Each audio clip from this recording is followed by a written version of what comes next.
മകളെ എല്ലാവർക്കും നമസ്കാരം. Welcome to super notes. RRB group ഡിയുടെ നോട്ടിഫിക്കേഷൻ വന്നു.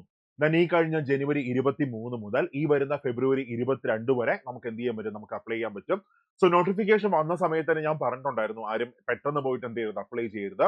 ഓരോ പോസ്റ്റും എന്താണെന്ന് മനസ്സിലാക്കി, കേരളത്തിൽ ജോലി കിട്ടാൻ സാധ്യതയുള്ള പോസ്റ്റുകൾ ഏതാണെന്ന് മനസ്സിലാക്കി, പ്രൊമോഷൻ ചാൻസ് കൂടുതലുള്ള പോസ്റ്റുകൾ ഏതാണെന്ന് മനസ്സിലാക്കിയതിന് ശേഷം മാത്രമേ നമ്മൾ എന്ത് ചെയ്യാവൂ, നമ്മൾ അപ്ലൈ ചെയ്യാവൂ.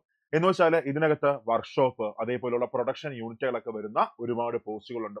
അപ്പൊ നമ്മൾ ആ പോസ്റ്റിലേക്ക് പ്രിഫറൻസ് കൊടുക്കുകയാണെങ്കിൽ അതൊന്നും തന്നെ എന്തില്ല, കേരളത്തിൽ വേക്കൻസി ഇല്ല. കാരണം കേരളത്തിൽ എന്തില്ല, വർക്ക്ഷോപ്പ് പ്രൊഡക്ഷൻ യൂണിറ്റ് ഒക്കെ വളരെ കുറവാണ്, അല്ലെങ്കിൽ ഇല്ലാന്ന് തന്നെ നമുക്ക് എന്ത് ചെയ്യാം, നമുക്ക് പറയാം. ഇപ്പൊ സദേൺ റീജിയൻ തന്നെ നോക്കുകയാണെങ്കിൽ ചെന്നൈയിലോ അല്ലെങ്കിൽ തൃശ്ശിയിലോ ഒക്കെ മാത്രമേ എന്ത് ചെയ്യത്തുള്ളൂ, അതേപോലുള്ള പ്രൊഡക്ഷൻ യൂണിറ്റുകൾ കാണത്തുള്ളൂ. അപ്പോൾ നമ്മൾ അവിടെ പ്രിഫറൻസ് കൊടുത്താൽ നമ്മൾ എന്ത് ചെയ്യും, നമ്മുടെ ഉള്ള കാലം മൊത്തം നമ്മൾ എവിടെ ജോലി ചെയ്യേണ്ടി വരും, അങ്ങ് തമിഴ്നാട്ടിൽ പോയിട്ടൊക്കെ നമ്മൾ ജോലി ചെയ്യേണ്ടി വരും. മാത്രമല്ല ചില ജോലികൾ നല്ല എളുപ്പമുള്ള ജോലികളാണ്, പക്ഷെ ചില ജോലികളാണെങ്കിലോ നല്ല പാടുള്ള ജോലിയാണ്.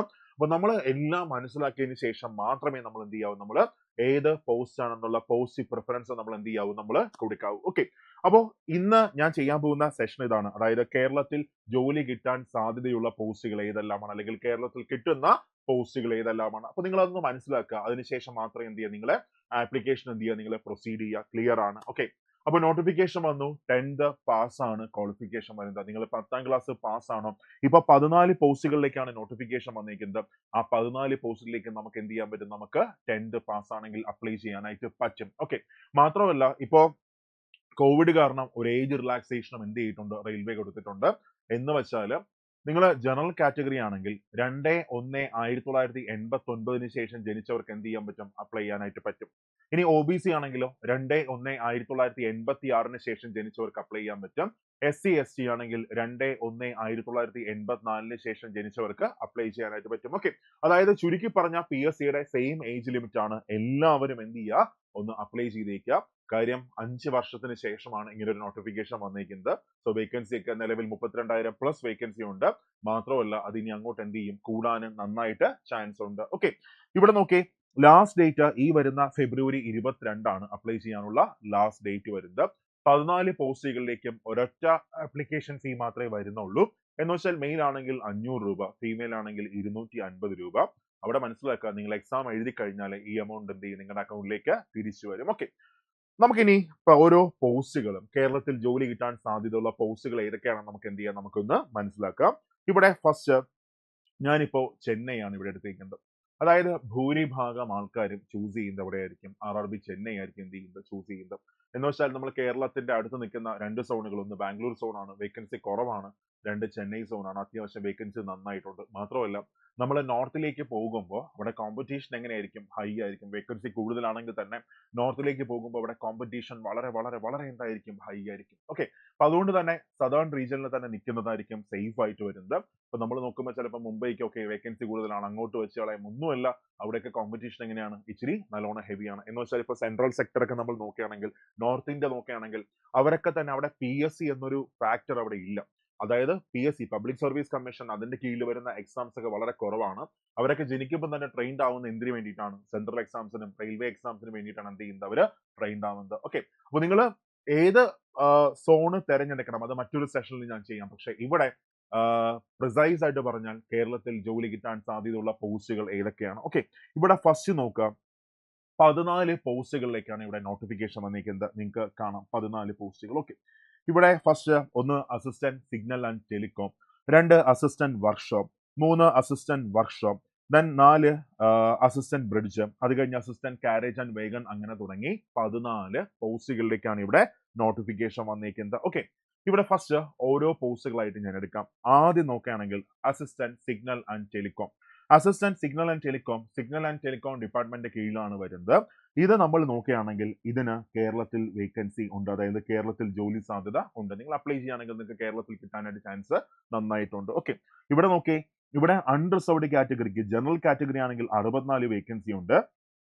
SC ആണെങ്കിൽ 6 വേക്കൻസി, ST ആണെങ്കിൽ 11 വേക്കൻസി, അത് കഴിഞ്ഞ EWS വന്നിട്ട് 8 വേക്കൻസി, OBC ആണെങ്കിൽ 10 വേക്കൻസി, ടോട്ടൽ 99 വേക്കൻസി ആണ് ആകെ ഉള്ളത്. ഓക്കെ, അത് കഴിഞ്ഞ next one assistant workshop, mechanical department കീഴിൽ വരുന്ന ചെന്നൈയിലെ ഇന്റഗ്രൽ കോച്ച് ഫാക്ടറി ICF എന്ന് വെച്ചാൽ എന്താണ്? ഇന്റഗ്രൽ കോച്ച് ഫാക്ടറിയാണ്. ഏറ്റവും അഡ്വാൻസ്ഡ് ആയിട്ടുള്ള ഏറ്റവും മോഡേൺ ആയിട്ടുള്ള ഒരു കോച്ച് ഫാക്ടറിയാണ് ICF integral coach factory. Okay, അപ്പൊ നിങ്ങൾ കംഫർട്ട് ആണ് ആഗ്രഹിക്കുന്നെങ്കിൽ എനിക്ക് തമിഴ്നാട്ടിൽ പോകാൻ ജോലി ചെയ്യാൻ ഒരു പ്രശ്നമില്ല, എനിക്ക് മെഡിക്കൽ സ്റ്റാൻഡേർഡ് കുറവാണ്, കംഫർട്ട് ആണ് ആഗ്രഹിക്കുന്നെങ്കിൽ എന്ത് ചെയ്യുക? നിങ്ങൾ ഇവിടെ നിങ്ങൾക്ക് പ്രിഫറൻസ് കൊടുക്കാം. ഓക്കെ, തമിഴ്നാട്ടിലെ നിങ്ങൾക്ക് ഇത് ജോലി കിട്ടത്തുള്ളൂ. ഓക്കെ, അപ്പൊ രണ്ടാമത്തേത് assistant workshop integral coach factory. എവിടെ ജോലി കിട്ടത്തില്ല? കേരളത്തിൽ ജോലി കിട്ടത്തില്ല. ഓക്കെ, അടുത്ത assistant workshop mechanical southern railway. അതും എന്ത് കാണത്തില്ല? കേരളത്തിൽ ജോലി കിട്ടത്തില്ല. പ്രൊഡക്ഷൻ യൂണിറ്റ് തമിഴ്നാട്ടിലെ ചെന്നൈയിലും തൃച്ചിയിലുമാണ് എന്ത് ചെയ്യുന്നത്? വരുന്നത്. ഇവിടെ നമ്മൾ രണ്ട് പോസ്റ്റ് നോക്കുകയാണെങ്കിൽ assistant workshop mechanical integral coach factory നോക്കുമ്പോൾ അവിടെ വേക്കൻസി അത്യാവശ്യം നന്നായിട്ടുണ്ട്. അൺറിസർവ്ഡ് കാറ്റഗറി ആണെങ്കിൽ, ജനറൽ കാറ്റഗറി ആണെങ്കിൽ 147 വേക്കൻസി ഉണ്ട്. SC ആണെങ്കിൽ 70 വേക്കൻസി ഉണ്ട്. ST ആണെങ്കിൽ 37 വേക്കൻസി ഉണ്ട്. OBC ആണെങ്കിൽ 135 വേക്കൻസി ഉണ്ട്. Then EWS 56 vacancy. ടോട്ടൽ 445 വേക്കൻസിയാണ് ആകെ ഉള്ളത്. എന്ന് വെച്ചാല് നമ്മുടെ ഏറ്റവും അധികം വേക്കൻസി ഉള്ള രണ്ടാമത്തെ പോസ്റ്റ് ആണ് ഇത്, അസിസ്റ്റന്റ് വർക്ക്ഷോപ്പ്. എവിടെ വരുന്ന? ഇന്റഗ്രൽ കോച്ച് ഫാക്ടറി വരുന്ന. പ്രിഫറൻസ് നിങ്ങൾക്ക് വയ്ക്കാം, പക്ഷെ കേരളത്തിൽ കിട്ടത്തില്ല. നല്ല ജോലിയാണ്. അടുത്ത നെക്സ്റ്റ് അസിസ്റ്റന്റ് വർക്ക്ഷോപ്പ് കേരളത്തിൽ കിട്ടത്തില്ല. അടുത്ത് അസിസ്റ്റന്റ് ബ്രിഡ്ജ് എഞ്ചിനീയറിംഗ് ഡിപ്പാർട്ട്മെന്റ് കീഴിലാണ് വരുന്നത്. പാലത്തിന്റെ നിർമ്മാണം അതിന് സഹായിക്കുക, റെയിൽവേ പാലങ്ങളുടെ നിർമ്മാണം അതിന് സഹായിക്കുക, ഇതൊക്കെയാണ് പ്രധാന ജോലി. ഇത് കേരളത്തിൽ ജോലി കിട്ടും. ഓക്കെ, കേരളത്തിൽ റെയിൽവേ പാലങ്ങളെല്ലാം ഉണ്ട്, അപ്പോൾ കേരളത്തിൽ തന്നെ ജോലി കിട്ടും. ദെൻ വേക്കൻസി പക്ഷേ കുറവാണ്. വേക്കൻസി എങ്ങനെയാണ്? വേക്കൻസി അൺറിസർവ്ഡ് കാറ്റഗറിക്ക് മാത്രം 6 വേക്കൻസി ഉണ്ട്. ദെൻ SCക്ക് 0 ആണ്, STക്ക് 0 ആണ്, OBCക്ക് 0 ആണ്, EWSന് 0 ആണ്. ടോട്ടൽ 6 വേക്കൻസിയാണ്. അപ്പൊ നിങ്ങൾ ഇപ്പൊ ബാക്കി OBC ആയിക്കോട്ടെ, SC ST ആയിക്കോട്ടെ, പ്രിഫറൻസ് ഒക്കെ എന്ത് ചെയ്യാം? ലാസ്റ്റ് കൊടുക്കാം. കാര്യം വേക്കൻസി എന്താണ്? 0 ആണ്. ഭാവിയിൽ വേക്കൻസി എന്ത് ചെയ്യാം? വരാം. Okay, next assistant carriage and wagon. Okay, ഇത് മെക്കാനിക്കൽ ഡിപ്പാർട്ട്മെന്റ് കീഴിൽ വരുന്നു. അത്യാവശ്യം പണിയുള്ളൊരു ജോലിയാണത്. അവിടെ നോക്കുക, അതായത് അസിസ്റ്റന്റ് കാരേജ് ആൻഡ് വാഗൺ എന്ന് വെച്ചാൽ ഉദ്ദേശിക്കുന്ന ഇതാണ്, നമ്മുടെ കാരേജുകൾ. കാരേജ് എന്ന് പറഞ്ഞാൽ നമ്മൾ പാസഞ്ചേഴ്സ് ട്രാവൽ ചെയ്യുന്നില്ലേ, ബോഗീസ്, അതിനെ കാരേജ് എന്ന് പറയുന്നത്. വേഗൻ ആണെങ്കിൽ ഗുഡ്സ് കൊണ്ടുവരുന്ന വേഗൻ, അതാണ് വേഗൻ. അപ്പൊ അതിന്റെ എന്താ പറയാ, അതിനകത്തുള്ള മോഡിഫിക്കേഷൻസ് ആയിക്കോട്ടെ, അതിന്റെ അറ്റകുറ്റപ്പണികളായിക്കോട്ടെ, മോഡിഫിക്കേഷൻ വരത്തില്ല, അറ്റകുറ്റപ്പണികളൊക്കെ ചെയ്യുന്നത് ഈ ഡിപ്പാർട്ട്മെന്റ് ആണ്, അസിസ്റ്റന്റ് കാരേജ് ആൻഡ് വാഗൺ. ഇത് കേരളത്തിൽ ജോലി കിട്ടാൻ ചാൻസ് ഉള്ള ഒരു പോസ്റ്റ് ആണ്. കേരളത്തിൽ ജോലി കിട്ടാൻ ചാൻസ് ഉണ്ട്. ഓക്കെ, അവിടെ വേക്കൻസി അത്യാവശ്യം വരുന്നുണ്ട്. അതായത് അൺറിസർവ്ഡ് കാറ്റഗറി ആണെങ്കിൽ 128 വേക്കൻസി ഉണ്ട്. SC ആണെങ്കിൽ 47 വേക്കൻസി, ST ആണെങ്കിൽ 28 വേക്കൻസി, OBC ആണെങ്കിൽ 75 വേക്കൻസി, EWS ആണെങ്കിൽ 33 വേക്കൻസി. ടോട്ടൽ 313 വേക്കൻസിയാണ് ആകെ വരുന്നത്. അത് കഴിഞ്ഞ next assistant loco shed electrical. കേരളത്തിൽ ജോലി കിട്ടാൻ ചാൻസ് ഇല്ല. അപ്പൊ അവിടെ അത് പ്രിഫർ ചെയ്താൽ നമുക്ക് കേരളത്തിൽ കിട്ടത്തില്ല. കാര്യം കേരളത്തിൽ എന്തില്ല? ഇലക്ട്രിക്കലിന്റെ ആ വേക്കൻസി എന്ത് ചെയ്യുന്നില്ല? വരുന്നില്ല. ഇനി തിരുവനന്തപുരത്ത് ഒരെണ്ണം വരുന്നു എന്നൊക്കെ പറയുന്നത് കേട്ടോ, പക്ഷെ നിലവിൽ അതില്ല. അവിടെ നോക്കുക, ഇലക്ട്രിക്കൽ ഡിപ്പാർട്ട്മെന്റ് കീഴിലാണ് വരുന്നത്. ടോട്ടൽ 24 വേക്കൻസി ഉണ്ട്. SC വന്നിട്ട് എത്രയാണ്? SC 10, ST 6, OBC 15, EWS 7. Total 62 വേക്കൻസിയാണ് ആകെ ഉള്ളത്. നെക്സ്റ്റ് അസിസ്റ്റന്റ് പെർമനന്റ് വേ, PW. പാടുള്ള ഒരു ജോലിയാണ്, കേരളത്തിൽ കിട്ടാൻ ചാൻസ് ഉള്ള ഒരു ജോലിയാണ്. എഞ്ചിനീയറിംഗ് ഡിപ്പാർട്ട്മെന്റ് കീഴിൽ വരുന്നു. വേക്കൻസി വളരെ കുറവാണ്, 1 വെച്ചൊക്കെയാണ് വേക്കൻസി ഉള്ളത്. അത് നിങ്ങൾക്ക് എന്ത് ചെയ്യാം? ഏറ്റവും താഴെയുള്ള ഒരു പ്രിഫറൻസ് ആയിട്ട് നിങ്ങൾക്ക് കൊടുക്കാം, പക്ഷേ കേരളത്തിൽ ജോലി കിട്ടും. അത് കഴിഞ്ഞ് assistant train lighting and AC workshop. കേരളത്തിൽ ജോലി കിട്ടത്തില്ല. പ്രൊഡക്ഷൻ ആണ് വരുന്നത്. കേരളത്തിൽ ജോലി എന്ത് ചെയ്യത്തില്ല? കിട്ടത്തില്ല. അവിടെ വേക്കൻസി കുറവാണ്. ജനറൽ ആണെങ്കിൽ 15 വേക്കൻസി ഉണ്ട്. SC ആണെങ്കിൽ 7 വേക്കൻസി, SC ആണെങ്കിൽ 3 വേക്കൻസി, OBC ആണെങ്കിൽ 11 വേക്കൻസി, EWS ആണെങ്കിൽ 4 വേക്കൻസി. ടോട്ടൽ 40 വേക്കൻസിയാണ് ആകെ ഉള്ളത്. ഇത് കേരളത്തിൽ എന്ത് കിട്ടത്തില്ല? കിട്ടാൻ സാധ്യത കുറവാണ്. ഓക്കെ, അത് കഴിഞ്ഞ് assistant train light and AC air condition. Okay, ട്രെയിനിലെ ഇലക്ട്രിക്കൽ സ്വിച്ചസ് ആയിക്കോട്ടെ, AC ആയിക്കോട്ടെ, അതിന്റെയൊക്കെ മെയിൻ്റെനൻസ് ആണ് വരുന്നത്. കേരളത്തിൽ ജോലി കിട്ടാൻ ചാൻസ് ഉണ്ട്. ഇലക്ട്രിക്കൽ ഡിപ്പാർട്ട്മെന്റ് കീഴിൽ വരുന്നു. വേക്കൻസി ആണെങ്കിലോ ജനറൽ 24, ദെൻ അത് കഴിഞ്ഞ് SC 10, ST 5, OBC 16. അത് കഴിഞ്ഞ് EWS ആണെങ്കിൽ 7 ആണ്. ടോട്ടൽ 63 വേക്കൻസിയാണ് ആകെ ഉള്ളത്. ഓക്കെ, അടുത്ത് നെക്സ്റ്റ് നോക്കി, അടുത്ത് വന്നിട്ട് assistant track machine. Track machine നിങ്ങൾക്ക് അറിയാം, ഈ നിങ്ങൾ ഞാൻ ഇതിന് മുമ്പ് ഒരു വീഡിയോ ചെയ്തിട്ടുണ്ടെങ്കിൽ ഞാൻ നിങ്ങൾക്ക് കുറച്ച് കഴിഞ്ഞ് ഇപ്പം ഇതിന്റെ അവസാനം ഞാൻ നിങ്ങൾക്ക് പറഞ്ഞുതരാം ഓരോ പോസ്റ്റിന്റെ ജോലി എന്താണെന്നൊക്കെ. ചില സ്ഥലത്തൊക്കെ പോകുമ്പോൾ ഇപ്പൊ നമ്മൾ സഞ്ചരിച്ചാൽ കൊച്ചുവേളിയിൽ കാണാൻ പറ്റും, അതേപോലെ കൊല്ലത്ത് കാണാൻ പറ്റും, എറണാകുളത്ത് കാണാൻ പറ്റും. ഒരു വലിയ മെഷീൻ ഇല്ലേ, ട്രാക്കിന്റെ ചല്ലിയൊക്കെ ഇടുന്ന, മെയിൻറ്റെയിൻ ചെയ്യുന്ന ആ ഒരു മെഷീൻ, അതിന്റെ കൂടെ പോവുക, ആ കാര്യങ്ങളൊക്കെ നോക്കുക, അതാണ് ജോലി വരുന്നത്. സോ കേരളത്തിൽ ജോലി കിട്ടാൻ ചാൻസ് ഉണ്ട്. ദെൻ വേക്കൻസി ആണെങ്കിലോ ജനറൽ കാറ്റഗറി 32 ഉണ്ട്. അത് കഴിഞ്ഞ് SC 11, ST 5, OBC 18, EWS 7 total 73 vacancy ആണ് അവിടെ വരുന്നത്. ഇതിന് ചേർത്തിട്ടാണ് കേട്ടോ. ഓക്കെ, അത് കഴിഞ്ഞ അടുത്ത് assistant traction distribution, assistant TRD, electrical department കീഴിൽ വരുന്ന ഒരു ജോലിയാണ്. നല്ല പാടുള്ള ജോലിയാണ്. പണി എന്താണെന്നറിയാം? ഈ ഒരു ബോഗി പോലത്തെ ഒരു സാധനമുണ്ട്, അതിന്റെ മേലിൽ കയറി നിന്നിട്ട് ട്രെയിനിന്റെ ലൈറ്റ് ഒക്കെ, സോറി, ഈ ട്രെയിനിന്റെ ഇലക്ട്രിക് കണക്ഷൻസ് അല്ല, ഇലക്ട്രിക് കണക്ഷൻസ് അല്ല, കറണ്ട് കൊടുക്കുന്നില്ല, ട്രെയിനിന്റെ മേലിൽ കൂടെ ഒരു ലൈൻ ഇങ്ങനെ പോകത്തില്ലേ, കറണ്ട് എടുക്കുന്ന ആ ലൈനിന്റെ അറ്റകുറ്റപ്പണികൾ, അതിന്റെ മെയിൻ്റനൻസ്, അതൊക്കെയാണ് ജോലി വരുന്നത്. നല്ല പാടുള്ള പണിയാണ്, ഒരു വെയിലത്തൊക്കെ നിന്ന് ചെയ്യേണ്ടി വരും. ഓക്കെ, അപ്പൊ അവിടെ ടോട്ടൽ 61 വേക്കൻസിയാണ് ജനറൽ കാറ്റഗറിക്കകത്തുള്ളത്. SCക്ക് 24, STക്ക് 12, OBC 41, EWS 17, ടോട്ടൽ 155 വേക്കൻസിയാണ് ആകെ ഉള്ളത്. അത് കേരളത്തിൽ ജോലി കിട്ടാനായിട്ട് ചാൻസ് ഉണ്ട്. Next one, പോയിന്റ്സ്മാൻ. സോ പോയിന്റ്സ്മാൻ നമ്മൾ നോക്കുകയാണെങ്കിൽ വനിതകളൊക്കെ ഏറ്റവും അധികം പ്രിഫർ ചെയ്യുന്ന ഒരു പോസ്റ്റ് ആണ് പോയിന്റ്സ്മാൻ. പോയിന്റ്സ്മാൻ ട്രാഫിക്കിലാണ് വരുന്നത്. ദെൻ അത് കഴിഞ്ഞ് ടോട്ടൽ ജനറൽ കാറ്റഗറിക്ക് 87 വേക്കൻസി ഉണ്ട്.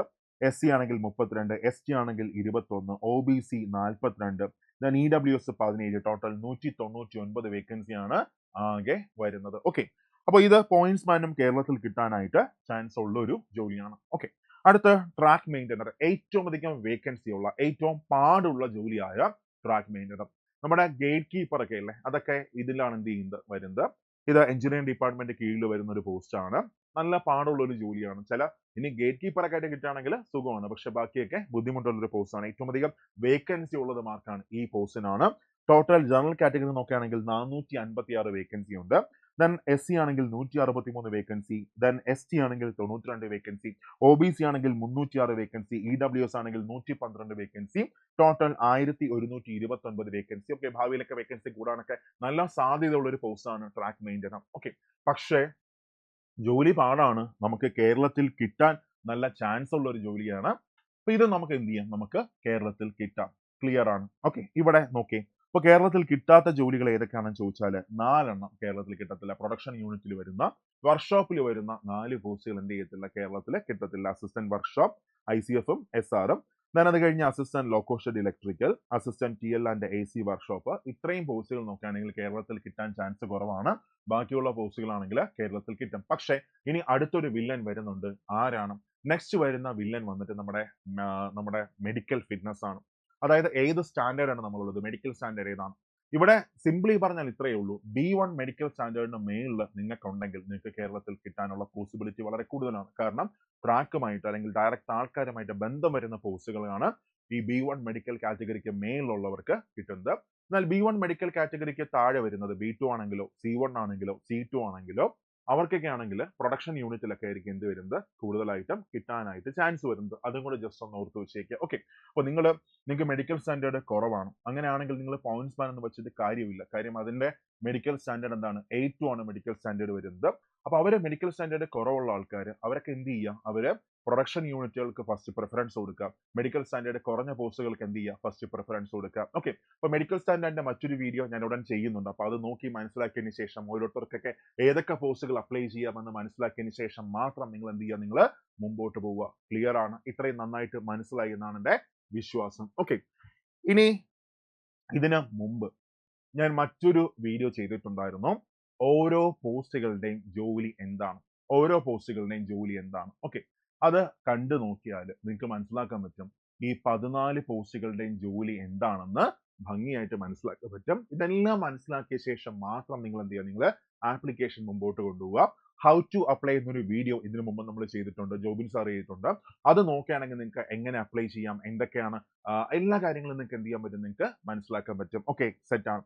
ഇനി നമ്മുടെ ഒരു റെയിൽവേയുടെ ബാച്ച് നമ്മൾ സ്റ്റാർട്ട് ചെയ്തിട്ടുണ്ട്. റെയിൽവേയുടെ ഒരു ഗ്രൂപ്പ് ഡിയുടെ ബാച്ച് നമ്മൾ സ്റ്റാർട്ട് ചെയ്തിട്ടുണ്ട്. ഓക്കെ, അപ്പൊ അതിന് മുമ്പായിട്ട് കഴിഞ്ഞ ഒരാഴ്ച നമ്മുടെ ഏതാണ്ട് എല്ലാ ഫാക്കൽറ്റീസും ഒരു രാത്രി 9 മണിക്കും 7 മണിക്കുമായിട്ട് ഗ്രൂപ്പ് ഡിയുടെ ഫ്രീ ക്ലാസ്സസ് നമ്മൾ നമ്മുടെ യൂട്യൂബിൽ എടുക്കുന്നുണ്ടായിരുന്നു. നിങ്ങളതൊന്ന് കണ്ടു നോക്കുക. ആ ക്ലാസ്സസിന്റെ ക്വാളിറ്റി എന്താണ് നിങ്ങളൊന്ന് മനസ്സിലാക്കി നോക്കുക. നിങ്ങൾക്ക് ഫോളോ ചെയ്യാൻ പറ്റുന്നുണ്ടോ നോക്കുക.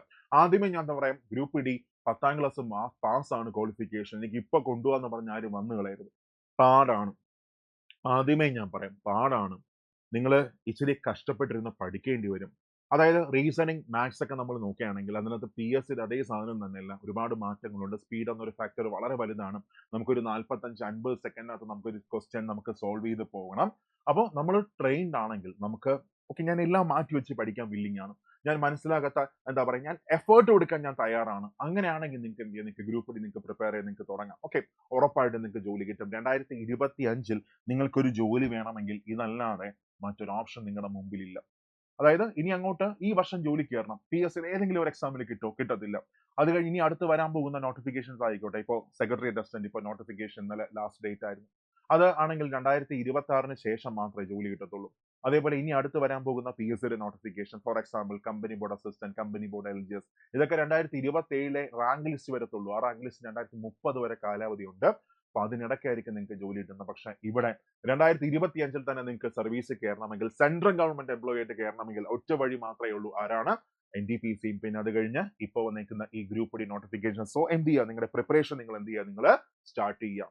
ഒരൊറ്റ പരീക്ഷ മാത്രമേ എന്ത് വരുന്നുള്ളൂ, CBT 1 എന്ന ഒരൊറ്റ എക്സാം മാത്രം. അപ്പൊ അതിനകത്താണെങ്കിൽ മാത്സ് റീസണിങ്, പിന്നെ അത് കഴിഞ്ഞ സയൻസ്, മാത്സ് റീസണിങ് സയൻസ് പിന്നെ GK, 4 വിഷയങ്ങൾ മാത്രം. അപ്പൊ 4 വിഷയങ്ങൾ, ഒരൊറ്റ പരീക്ഷ, 100 മാർക്കിന്റെ പരീക്ഷ. അത് നമുക്ക് ക്രാക്ക് ചെയ്യാൻ പറ്റിയാൽ എന്നൊരു ഓപ്ഷൻ നമുക്കില്ല. പറ്റും, കാര്യം ബാക്കി എല്ലാവർക്കും പറ്റുമെങ്കിൽ നമുക്കും പറ്റും. നമ്മൾ ഒരു കോമ്പറ്റേറ്റീവ് എക്സാമിന്റെ ചരിത്രം എടുത്ത് നോക്കുകയാണെങ്കിൽ ഇന്ന് സർവീസിലിരിക്കുന്ന എല്ലാവരും, ഐ റിപ്പീറ്റ്, ഇന്ന് സർവീസിലിരിക്കുന്ന എല്ലാവരും ക്ലാസ്സിലെ ഫസ്റ്റ് റാങ്ക് മേടിച്ച ആൾക്കാരല്ല, സെക്കൻഡ് റാങ്ക് മേടിച്ച ആൾക്കാരല്ല. അവരൊക്കെ ഏതെങ്കിലും IT കമ്പനി കാണും. ഇവരൊക്കെ എല്ലാം ആരാണ്? ആവറേജ് ആൾക്കാരാണ്, ബിലോ ആവറേജ് ആൾക്കാരാണ്. വേറൊരു വഴിയില്ല എന്ന് വരുമ്പോൾ എക്സാമിന് വേണ്ടി പ്രിപ്പയർ ചെയ്യാൻ ഇറങ്ങുന്ന ആൾക്കാരാണ്. സാഹചര്യങ്ങളെ അതിനെ മാറ്റി നിർത്തിയിട്ട് പ്രിപ്പറേഷൻ സ്റ്റാർട്ട് ചെയ്യുന്ന ആൾക്കാരാണ്. അവർ മാത്രമേ ഇവിടെ എന്ത് ചെയ്തിട്ടുള്ളൂ, സർവീസിൽ കയറിയിട്ടുള്ളൂ. ഓക്കെ, അപ്പോൾ നമ്മൾ RRB ഗ്രൂപ്പ് ഡിയുടെ ഒരു തകർപ്പൻ ബാച്ച് നമ്മൾ സ്റ്റാർട്ട് ചെയ്തിട്ടുണ്ട്. നിങ്ങൾക്ക് ജോയിൻ ചെയ്യാൻ താല്പര്യമുണ്ടെങ്കിൽ ജോയിൻ ചെയ്യാം. ഇവിടെ നമ്മൾ ക്ലാസ്സസ് ഇംഗ്ലീഷിലും നിങ്ങൾക്ക് പ്രൊവൈഡ് ചെയ്യും, മലയാളത്തിലും നിങ്ങൾക്ക് പ്രൊവൈഡ് ചെയ്യും. ക്ലാസ് നോട്ട്സും അതേപോലെ തന്നെയാണ്, ഇംഗ്ലീഷിലും മലയാളത്തിലും നിങ്ങൾക്ക് നോട്ട്സ് കിട്ടാൻ, ക്വസ്റ്റ്യൻസും അതുപോലെ നിങ്ങൾക്ക് പ്രാക്ടീസ് ചെയ്യാം. അതായത് മനുഷ്യ സാധ്യമായതെല്ലാം നമ്മുടെ ഈ ബാച്ചിനകത്തുണ്ട്. അപ്പോൾ നമുക്ക് എന്ത് ചെയ്യാം, നമുക്ക് ക്ലാസ്സിൽ കാണാം. ജോയിൻ ചെയ്യാൻ താല്പര്യമുള്ള എന്ത് ചെയ്യുക, പെട്ടെന്ന് തന്നെ ജോയിൻ ചെയ്യുക. ഇനി അതുപോലെ എന്തെങ്കിലും ഡൗട്ട്സ് ഉണ്ടെങ്കിൽ നിങ്ങൾക്ക് എന്ത് ചെയ്യാം, ഈ നമ്പറിൽ നിങ്ങൾക്ക് കോൺടാക്ട് ചെയ്യാം. 8281223366 ഈ നമ്പറിലേക്ക് നിങ്ങൾക്ക് കോൺടാക്ട് ചെയ്യാം. ഓക്കെ, അപ്പോൾ നന്നായിട്ട് നിങ്ങൾ പ്രിപ്പയർ ചെയ്യുക, അടിപൊളിയായിട്ട് പ്രിപ്പയർ ചെയ്യുക. നമ്മുടെ യൂട്യൂബിലെ ക്ലാസ്സസ് നിങ്ങൾ ജസ്റ്റ് ഒന്ന് കണ്ടു നോക്കാം, അതിന്റെ ക്വാളിറ്റി നിങ്ങൾ മനസ്സിലാക്കാം. നിങ്ങൾക്ക് മനസ്സിലാക്കാൻ പറ്റുന്ന രീതിയിൽ വളരെ സിംപ്ലിഫൈ ചെയ്താണ് എന്ത് ചെയ്തിരിക്കുന്നത്, എല്ലാ ക്ലാസ്സുകളും പോയിരിക്കുന്നത്. അപ്പോൾ നന്നായിട്ട് പ്രിപ്പയർ ചെയ്യുക. നമുക്ക് എന്ത് ചെയ്യാം, നമുക്ക് ക്ലാസ്സിൽ കാണാം. താഴെ ഈ ആപ്ലിക്കേഷനുമായി ബന്ധപ്പെട്ട എന്തെങ്കിലും ഡൗട്ട്സ് ഉണ്ടെങ്കിൽ താഴെ കമന്റ് ബോക്സിൽ ഇടാം. ഉറപ്പായിട്ടും ഞാൻ റെസ്പോണ്ട് ചെയ്യുന്നതായിരിക്കും. സോ ക്ലാസ്സിൽ കാണാം. ബൈ.